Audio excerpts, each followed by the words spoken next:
पाएं latest update सबसे पहले। सब्सक्राइब करें एनएस नाउ। उत्तर प्रदेश के समर शिक्षा मित्र भाइयों बहनों, मैं उमा देवी आज दिनांक 26 अगस्त आपको यह अवगत कराने के लिए ऑडियो डाल रही हूँ कि कल 27 को धरना आपका नियत तिथि पे, नियत समय पर, नियत मांगों के लिए आगे कारवां बढ़ चुका है। आप सभी लोग एकजुट होकर के अपने कार्यक्रम के लिए उतरिए लखनऊ के धरातल पर। बहुत सारी कमेंट अच्छे भी आ रहे हैं, कुछ नेगेटिव भी हैं, तो मैं अच्छों की तारीफ इसलिए करूंगी कि वो समझ चुके हैं कि हमें किस दिशा में जाना है। कुछ नेगेटिव हैं, उन्हें मैं कहूंगी कि अभी आप लोग दिग्भ्रमित हैं, दिग्भ्रमित ना होइए। यह समय दिग्भ्रमित होने का नहीं है, यह समय एकजुट होकर के शासन से अपने मांगों को मनवाने का भरपूर समय है। यह समय चूक गए तो आपके लिए आने वाला समय क्या होगा ये आपको पता नहीं है। मैं तो मात्र इसलिए आवाज देती हूं कि सभी सच के साथ चले, हालात को समझे, अपने परिस्थितियों को सरकार से रूबरू कराएं। इतना अगर आप नहीं कर पाते हैं तो कम से कम फर्जी कमेंट करना बंद कर दीजिए। आप जो कर रहे हैं आपको खुद अच्छे से पता है कि आप कर क्या रहे हैं।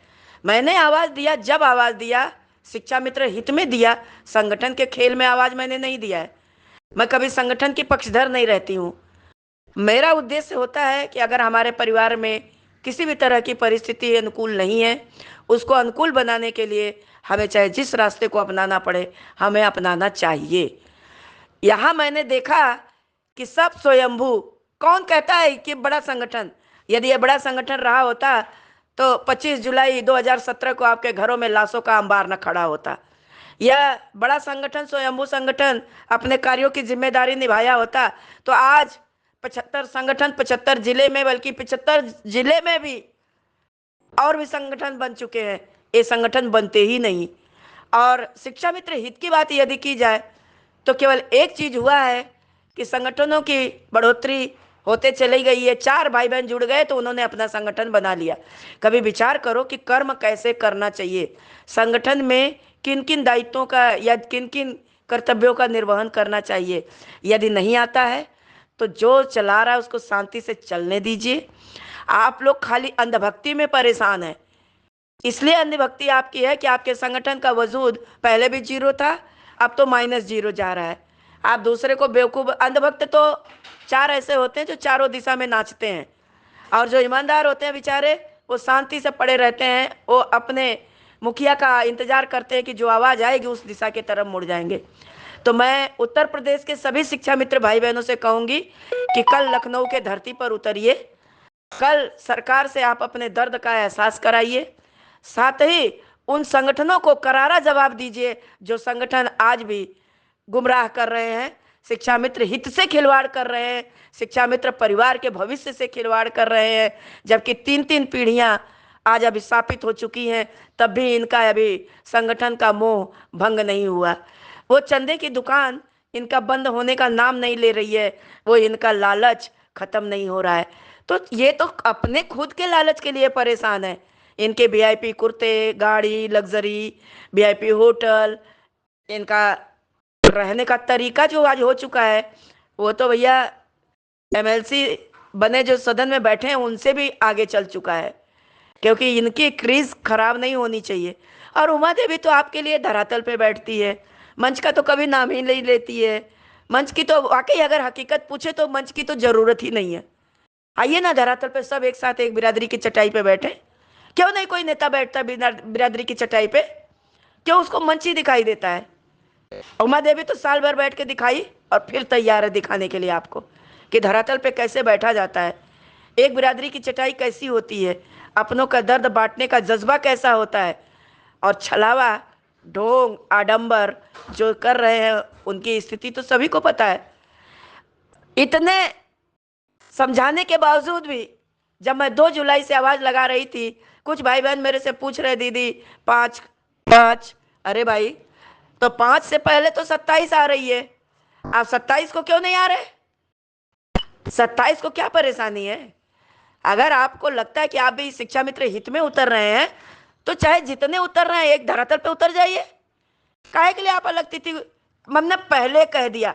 आप मुश्किल क्षणों में पहले बोले होते, जब आपके घरों के हालात खराब थे, अर्थियां कंधे पे उठाए होते, उन अनाथ बच्चों का सर पे हाथ फेर करके अपने मामा कहलाने का हक अदा किए होते।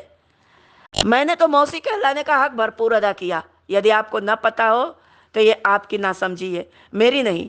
मैं हमेशा अपने काम को जिम्मेदारी पूर्वक निभाती हूँ। अब आइए, चंद उन नेताओं के लिए भी मैं बोल दूं, नहीं उनका अलग ही राग चल रहा है। आपको जब 2 जुलाई से बुलाया गया, अग्रज बुलाए, मैंने आवाज दिया, या यहाँ तक कि मीडिया बंधुओं के समक्ष भी डिबेटें हुई, तब आपके दिमाग की जो बत्ती थी वो क्या बुझ गई थी क्या? अब अचानक जब मैंने प्रशासनिक कार्रवाई कर दी है तो वो दिमाग की बत्ती जलने लगी। आपको दिखाने लगे कि इतना संगठन हमारे साथ आ रहा है। आपके साथ एक आप खुद नहीं है। यदि आप आपका कार्य अपना सही होता तो किसी को आपको ढूंढने की जरूरत ही नहीं पड़ती। आप अपने कार्य के लक्ष्य के तरफ दिमाग को रखिए।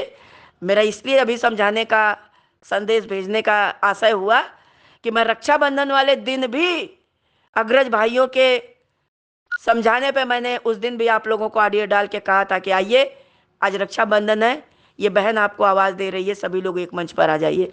क्या आप लोगों ने उस बहन के आवाज के सम्मान की? विचार करिए ना। बहन ने आवाज दिया था, आपने सम्मान किया, फिर आप क्यों बुला रहे भाई? जब आप सम्मान नहीं कर सकते तो किसी को मत बुलाइए। आप अपना काम करिए, दूसरे को अपना काम करने दीजिए। जो काम अच्छा करेगा दुनिया में उसका नाम अपने आप होगा।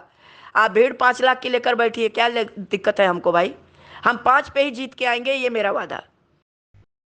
हम 5 पे ही जीत के आएंगे। हमारे पास 5 सदस्य होंगे तो भी मैं विजयश्री की तरफ अपने कदम को बढ़ाऊंगी, क्योंकि मैं अपने तरीके से काम करती हूँ। किसी के बहकावे, किसी के छलावे, किसी के ढोंग में मैं नहीं जाती।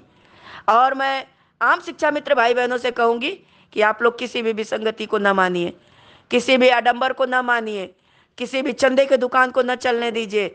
आप लोग सच के साथ आ जाइए, वरना ये जैसे पहले आपके साथ किए हैं वो करते ये देर नहीं लगाएंगे। आप विचार कर लीजिए, जो 25 साल से झूठ बोला है वो आज सच कैसे बोलेगा?